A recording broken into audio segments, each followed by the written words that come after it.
I'm Dave Butler. It's 2017. Let's look at profit in both Novo Nordisk and Humana.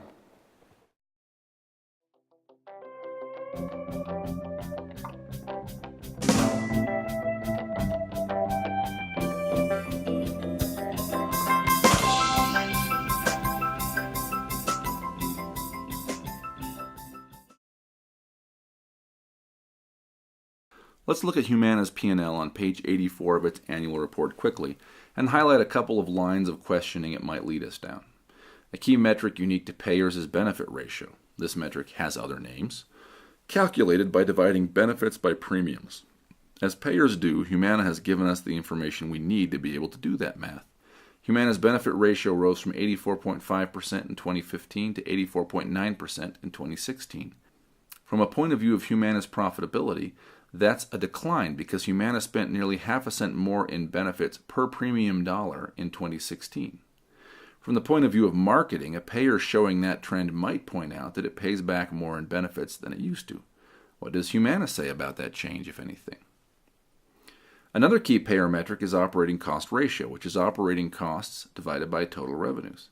Humana's operating cost ratio declined from 13.5% in 2015 to 13.4% in 2016. This is an improvement from the point of view of profitability.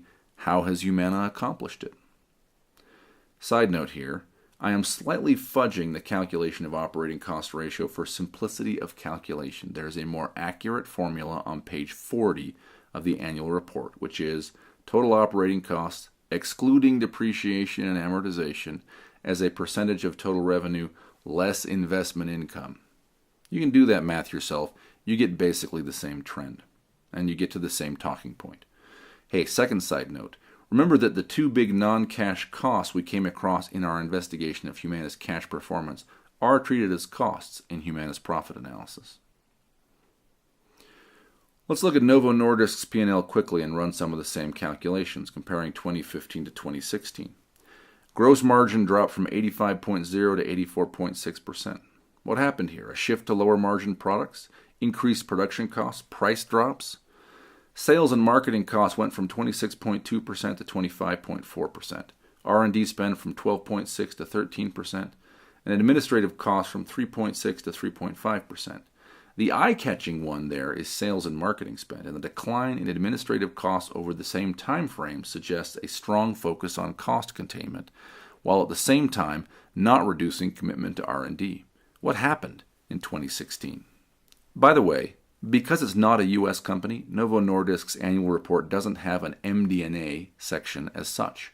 However, you'll find much of the same information in the 2016 Performance and 2017 Outlook section that starts on page 6.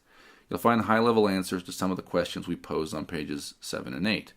You may find more detail elsewhere in the annual report also by doing keyword searches, as we have been.